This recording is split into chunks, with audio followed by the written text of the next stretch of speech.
In this tutorial, we're going to take a look at how to apply a kind of vintage candy color effect to your shots. And I'll just hover the mouse pointer over the preset that I've already created. We will be creating a preset at the end of the process so that the effect can be applied at the touch of a button. But as you'll see here, the contrast has been dropped. All of those bright, vibrant colors have been shifted slightly to give us that really nice vintage candy color effect. And I'm going to be completely honest at this point and say that it works best typically with shots that have lots of vibrant colors, were taken in bright light, and also have blue. So if you've got a nice blue sky, or as in the case here, blue water, it's going to work well.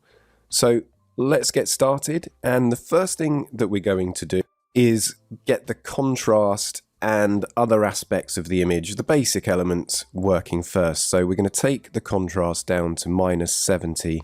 That's going to really make a huge difference. And this is something that we can actually tweak later on as well, and we will have a look at that.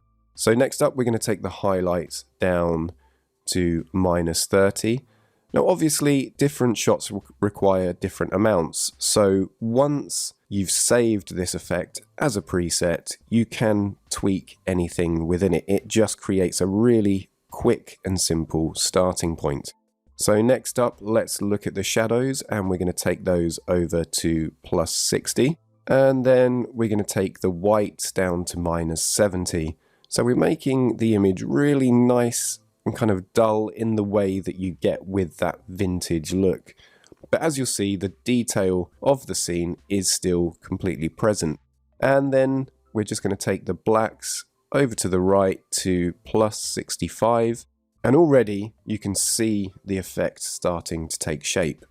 And then next we just need to go down to the HSL color controls and just make sure that you're working with hue.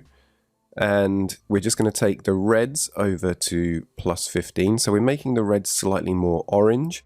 Then with the oranges, we're going to go over to +15 again. So they're becoming more yellow.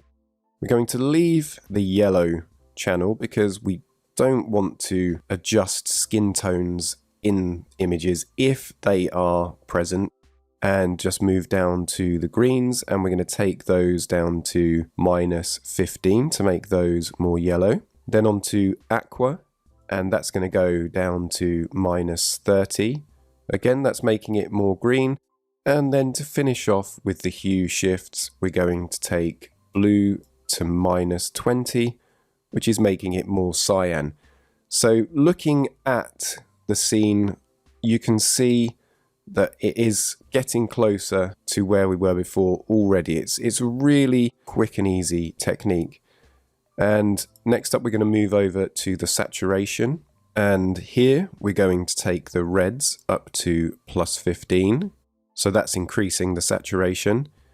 And then with the orange, we're going to take that down to -10, so decreasing the saturation. Green, -10 as well. And then with the Aqua, we're going to go quite a long way in desaturating down to -45. And then with the blue, we're going to take that down to -5. And finally, we're going to move on to Luminance, where we're going to brighten these color channels. So with the reds, we're going to take that up to +20, orange +10, green +30, Aqua +50, and then finally blue, I'm just going to take that to +5, so not so much there. So that is the effect completed. And to create a preset, all that you have to do is expand the presets tab on the left hand side of the develop module, and then just click on this plus symbol at the top to create preset.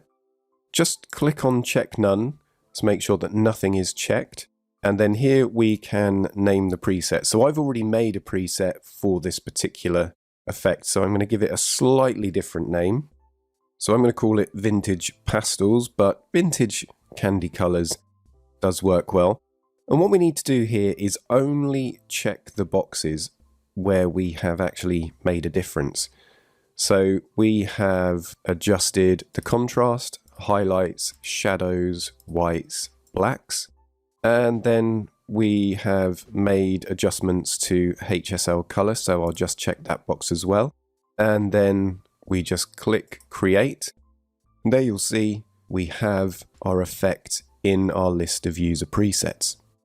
So I have just reset the image, so to see how the effect looks on any particular image, just hover the mouse pointer over the user preset that you wish to apply, and then you can see how it works. And then to apply it, just click on it. And then, as I said earlier on, we have all of these settings here that have been changed, and the main one that's useful to adjust is the contrast. So if you find that it's too washed out at -70, you can just change that really easily manually to get it to an amount that looks right. And if you find that the histogram is showing clipping of the shadows or highlights still blowing, you could make manual adjustments to recover that detail. So that is how to apply a vintage candy color effect